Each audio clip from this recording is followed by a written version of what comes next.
sorry, Shaheen. Now this is the time to listen Mr. Damber Bhatta. Again, he is the editor of Kutniti.com and teacher of National College of Kashmir University. So I would like to request Damber to speak mainly on the responses from the international communities.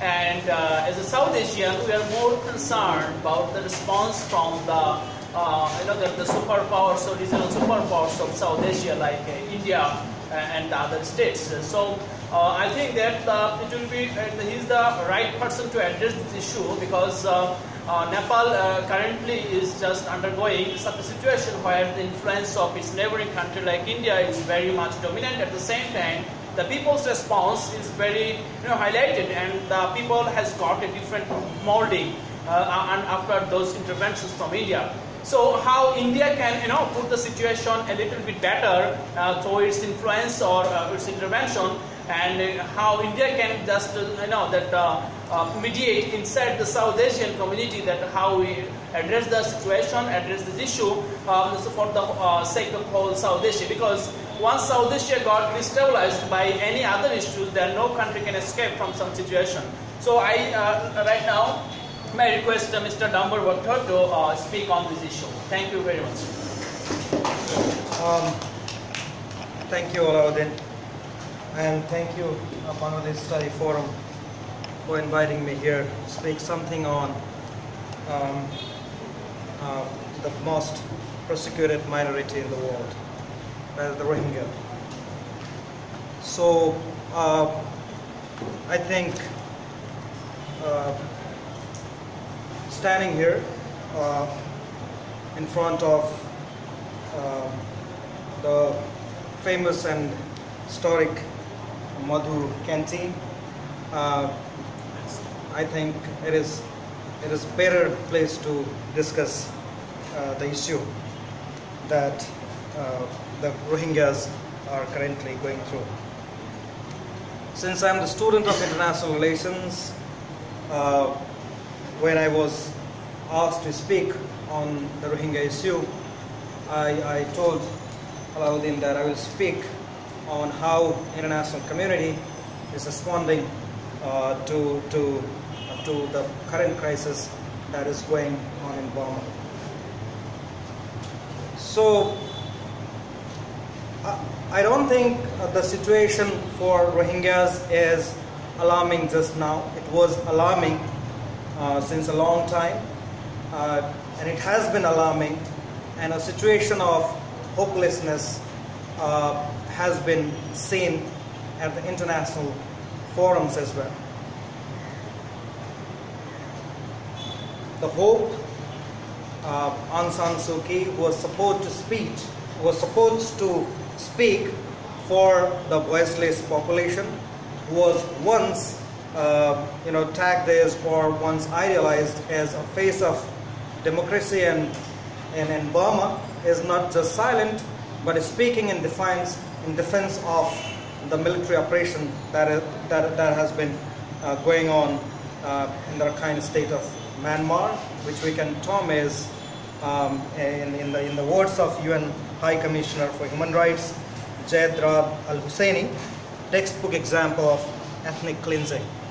But more than that, you can say that it's a clear case of genocide. All those pictures of burning houses in the Rakhine state, all those hopeless figures that are crossing the North River and coming into Bangladesh are really heartening. So I will be not focusing much on what Aung San Suu Kyi is doing, because I don't have much hope from her, and the world is now clear that the democratic figure that she was once idealized for is only to only to gain the political power she was trying to get since a while. But I would like to quote one of her speech during her lecture at the Nobel Peace Prize in 2012. Here I quote Aung San Suu Kyi. She says, "Ultimately, our aim should be to create a world free from the displaced, the homeless, and the hopeless. a world of which each and every corner is a true sanctuary where the inhabitants will have the freedom and capacity to live in peace. When I was reading through this paragraph, I was just laughing at the paragraph at pity. This kind of greatest joke that has been cracked into the Nobel Prize floor, I think. And I was equating this with the speech she delivered last Friday, saying that I don't understand why Rohingyas are fleeing from Burma. This is just a response to the terrorist activities in Rakhine, and there is nothing else. And she was also saying that she doesn't care about the pressure of international community.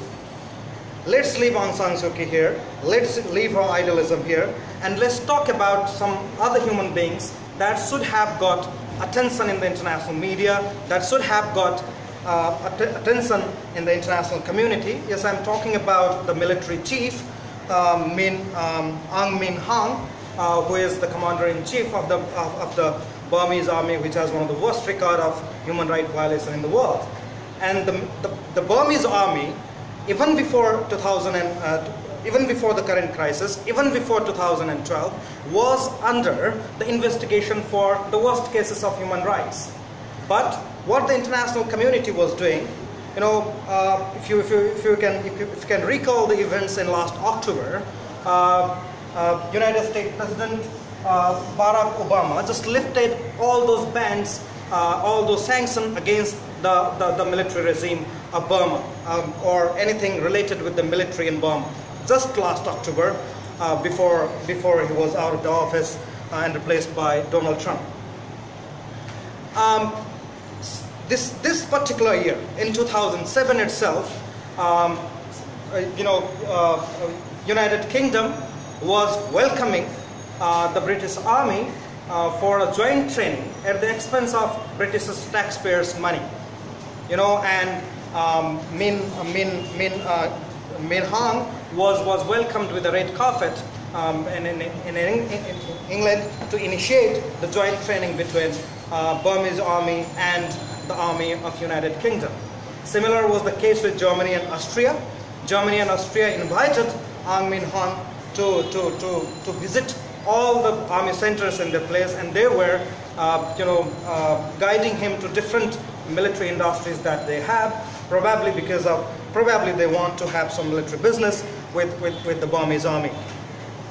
Similarly, he was also welcomed to the red carpet by Italy earlier this year, and there were the deals going on between Italy and Burma regarding the billions of trade that could happen in between them. Similarly, Aung Min Hang just completed his journey to Japan and also to India, and he was welcomed by both of these countries, and he was able to meet to the Prime Minister of these respective countries. You know, on one hand you have the military chief, whose military have the worst cases of human rights violations. UN is investigating all those human rights violations, and on the other hand you're welcoming the same army chief with the red carpet all over. So this is the response from international community right now. They are speaking in front of camera. They are speaking against whatever is happening against the Rohingyas. In news, we're daily hearing that they are speaking against whatever is happening there. But at the same time, they are collaborating with the military regime. And not to forget, even today, military in Burma controls almost all of the major power holdings. They have effective control over the police. They have effective control over the border regimes. They have effective control over the prisons, and they have also effective control over bureaucracy. And not to forget, they have 25% of the reservation in the Burmese parliament. So army still today has an effective veto, but this man and the army of Bangladesh has been not condemned properly by the international media, by the international community. They have not spoken enough against the tyranny that is going. So what should international community do? international community should have, first they should have put an embargo on the military that has the worst cases of human rights scenario. Instead of rolling the red carpets, they would have instated the visa ban for the military in Myanmar. They should have taken every diplomatic, legal and economic sanctions against the military in Burma, which is not happening till date. The army collaboration and training that were happening, they should have been immediately scrapped once these things were, the human rights violations were taking place. Embargo against the army-run business should have been installed by the international community. That would have been done quite easily by the international community, but they have never thought about it. They do not have a proper kind of sanction against the army, which has the worst cases of human rights violation in the world. So that is I think, the lacking from the international community. So what is India doing? We all are surprised to see the response from India. As we were studying in Delhi, I get to visit the Rohingya settlement in Delhi. So I've never seen more dreadful situation of people in the refugee camps that I've seen in the Rohingya refugee camp in New Delhi. So that is the worst case scenario that could happen to any human being in the world. So they were continuously in flux. They were afraid of everything. I think some of my friends also raised money. Allah was also part of it, I think, to arrange a marriage for one of the Rohingya refugees there. And we went there for a while to see what the situation is. So right now, many government-controlled think tanks and those think tanks which support the BJP-led current government, they are defending the government's decision to deport all the Rohingya refugees from India. India till date has not taken the Rohingya issue as a humanitarian crisis. It is treating it like a security issue. They are saying that, the ISI is funding, or some fringe elements are funding the Rohingyas, that's why we don't want to welcome them, because they might create a certain kind of security situation in the country. That was obvious to happen, because if you look at the election manifesto of the current Bharatiya Janata Party of 2014, it clearly mentioned that India will welcome all the persecuted Hindus and Hindu minority all over the world. It will be a place, if we come into the power, we will welcome all the Hindu minorities that are persecuted across the world. But double standard has been maintained in welcoming the refugees from the Rakhine state that are the Rohingyas. When Prime Minister Narendra Modi came to Myanmar, you might have seen his response. He didn't speak a single word about the Rohingyas, but he was speaking to fight against terror that the Burmese army was emphasizing on. Neither Burmese army nor Aung San Suu Kyi has accepted that the houses are being burnt off. Illegal killings has been taken place. Nobody has accepted it. And Narendra Modi was standing on in the Burmese soil and speaking the same language that the Burmese army was speaking. So I think for the powerful country like India, the debate should have been more focused on how to handle the humanitarian crisis and how to pressurize Burma, which is under the influence of India. If you can recall the events since last 2 or 3 years, Burma is inside the circle of influence of India. They have operated certain kind of operations in Burma against some extremist force also. So instead of forcing Burma to solve this crisis in a most logical manner and pressurizing Burma to provide the striped citizenship to all those who are living there from hundreds of years, Instead of doing that, Indian government now is speaking the same language of the Burmese army, and that's quite pitiful. So what should the scholars and what should the writers, what should journalists should do now? That is not happening in India. Even the independent think tanks of India are not so vocal about this issue. They are quite, say for example, some of the so-called independent analysts in India are quite vocal about all of the issues.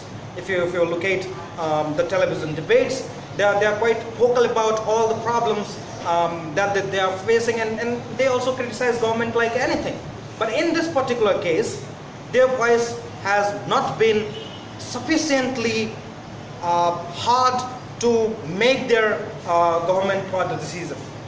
But small hope was there when Supreme Court of India decided that India declared that you can't deport these people, the Rohingya people, like this, because it is a kind of humanitarian issue, and there was sometime a situation of tussle between the government and the judiciary. The government was saying that since it is a security issue, it is better for judiciary not to interfere in. So it's not a humanitarian crisis. They are not at all treating this issue as a humanitarian crisis, but a clear case of security concern, by which I think they could get larger support within their constituency. So for me, as I have gone through many of the articles, frankly speaking, I've never been to the Rakhine state. I've never been to the Cox's Bazar, where nearby where these all problems are happening. My this total kind of speech is based on whatever I have read and whatever I have seen in different reports, and critically analyzing all these reports. So to conclude my presentation, I would say that the international community should have acted a bit differently, should have pressurized the military. If you are sure, if United Nations is sure that the Burmese army has the worst case of human rights violation in the world, if other European countries are feeling the same, at least from the speeches they are giving in public media, it seems like they are convinced about this. You should have put on enough sanctions and embargoes to the military to stop it. You have a lot of sanctions to put on against the Burmese army, because Burmese army depends on the trainings, Burmese army depends on the supplies you are supplying to them. Burmese army is depending on the collaboration that is happening between your army and their armies. So if it is like that, you should have done enough for this. In last 8 days, I was continuously scrolling all the news channels and all the analytical report that I was reading through. Only one has mentioned this issue. Only one Huffington Post has mentioned this issue. No other news portals has mentioned this particular issue to force military to stop whatever it is doing.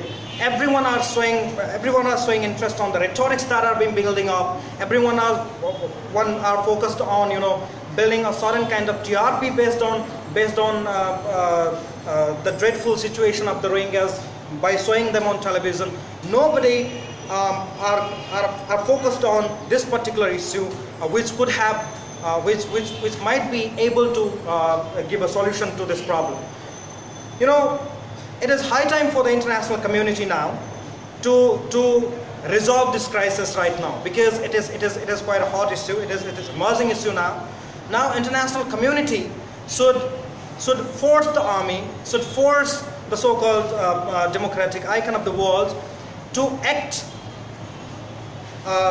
against all those discrimination that are happening, all those extreme cases of human rights violation that are happening, and put embargoes on the military so that they can be forced to provide a certain kind of statehood to these people who would not have a statehood in the world. In 2012, same thing was happening. These people were struck without food, without water in the oceans for a week or so.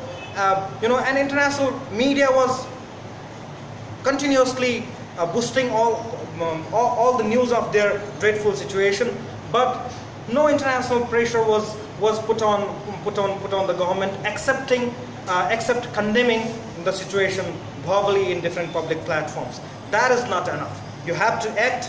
International community have to act right now. No other option is available for Rohingyas to be back in the statehood of Rakhine that they deserve.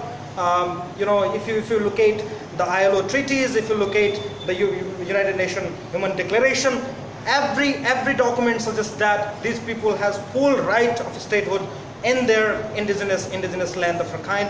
But this is not possible without the international pressure that is happening, and without international community being able to pressurize the Indian government to control all the things within its center of within its country of influence. I think I should stop here. Thank you very much for this person's listening. Thank you very much for inviting me.